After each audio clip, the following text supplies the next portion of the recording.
चांदनी रात का वदा पार्ट 2 कुर्बत के बाद की खामोश आजमाइश। सुबह की पहली किरण आहिस्तगी से पर्दों के बीच से अंदर आई। कमरे में फैली खामोशी अब अजनबी नहीं रही थी।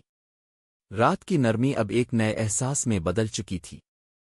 अनाया की आँख खिली तो इसने चंद लम्हे आंखें बंद ही रखें, जैसे वो यकीन करना चाहती हो कि सब हकीकत है। वो आहिस्ता से करवट बदलकर रूहान की तरफ देखने लगी। वो पुरसुकून नींद में था, चेहरे पर एक अजीब सा इत्मीनान था। अनाया के लबों पर हल्की सी मुस्कुराहट आ गई। ये रात इसकी सोच से कहीं मुख्तलिफ थी। ना खौफ, ना दबाव, बस एहतराम और समझ। वो आहिस्तगी से उठकर खिड़की के पास जा खड़ी हुई। बाहर धूप फैल रही थी, जैसे एक नया दिन नई कहानी लेकर आया हो। मगर दिल के किसी कोने में एक सवाल भी था, क्या हर दिन इतना ही नर्म होगा? नया दिन, नया इम्तिहान। नाश्ते की मेज पर सब मौजूद थे। अनाया खामोशी से बैठी थी, नजरें झुकी हुई थीं। ये नया माहौल था, नए रिश्ते, नई जिम्मेदारियां। रूहान की मां ने मुस्करा कर कहा, अनाया बेटा, आज तुम्हारा पहला दिन है इस घर में। आहिस्ता आहिस्ता सब सीख जाओगी।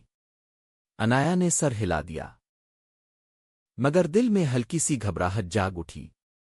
ये घर अब इसका भी था, मगर अपनी जगह बनाने में वक्त लगता है। रूहान ने इसकी खामोशी महसूस कर ली।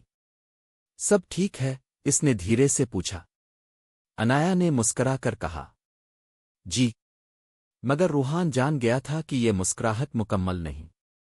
दोपहर की खामोश बातें। दोपहर को रूहान दफ्तर चला गया। अनाया अकेली कमरे में बैठी सोचों में गुम थी। माँ की याद, पुराना घर, अपनी आज़ादी, सब एक साथ जहन में घूम रहे थे। इसी लम्हे रूहान की माँ अंदर आईं। अनाया, अगर कोई बात हो तो मुझे जरूर बताना। हम चाहते हैं तुम यहां खुश रहो। अनाया की आंखें भर आईं। शुक्रिया, मैं कोशिश कर रही हूं। ये अल्फाज कहते हुए इसे खुद पर हैरत हुई। कोशिश? क्या मोहब्बत भी कोशिश मांगती है? रात का सवाल। रात को रूहान वापस आया। खाने के बाद वो दोनों कमरे में आ गए। अनाया खामोश थी, मामूल से ज्यादा। रूहान ने दरवाजा बंद करके कहा, अब सच बताओ, क्या बात परेशान कर रही है? अनाया ने गहरी सांस ली। मुझे डर लग रहा है कि कहीं मैं खुद को खो ना दूं।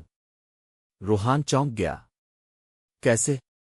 मैं बीवी बन गई हूं, बहू बन गई हूं, मगर अनाया कहाँ गई? ये सवाल सिर्फ अल्फाज नहीं थे, ये एक दिल की पुकार थी। रूहान ने इसके हाथ थाम लिए।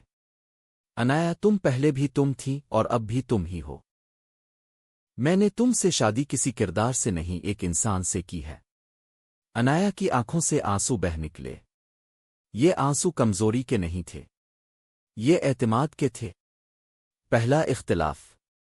चंद दिन बाद एक छोटी सी बात पर इख्तिलाफ हो गया। अनाया किसी तकरीब में जाना चाहती थी, रूहान दफ्तर के दबाव की वजह से थका हुआ था।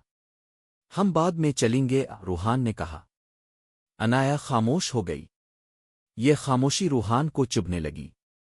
रात को इसने कहा, तुम नाराज हो? नहीं।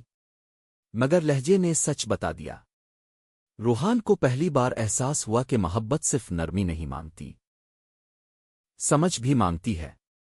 बारिश वाली शाम। इस शाम बारिश हो रही थी। अनाया खिड़की के पास खड़ी थी, बाहर देखते हुए। रूहान खामोशी से इसके पास आया। मुझे अफसोस है, मैंने तुम्हें नजरअंदाज किया।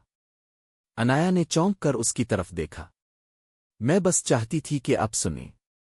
रूहान ने सर हिलाया। और मैं चाहता हूं कि तुम कभी खामोश ना हो। बारिश की बूंदें शीशे पर गिर रही थीं, और दो दिल एक दूसरे के और करीब आ रहे थे। मोहब्बत का नया मतलब। वक्त गुजरने लगा। अनाया अब इस घर का हिस्सा बन रही थी। रूहान सीख रहा था कि शौहर होना सिर्फ साथ चलना नहीं, साथ सुनना भी है। एक रात अनाया ने कहा, मोहब्बत मुझे अब आसान लगती है। रूहान मुस्कुराया, क्योंकि हम इसे मुश्किल नहीं बना रहे। इख्तितामी एहसास, पार्ट 2 का क्लाइमेक्स।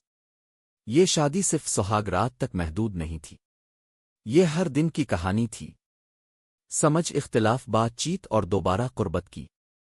انایا نے محسوس کیا کہ محبت کا اصل حسن صرف پہلی رات میں نہیں بلکہ اس کے بعد آنے والے دنوں میں ہوتا ہے، اور روحان نے جان لیا کہ عورت کو جیتا نہیں جاتا، سمجھا جاتا ہے۔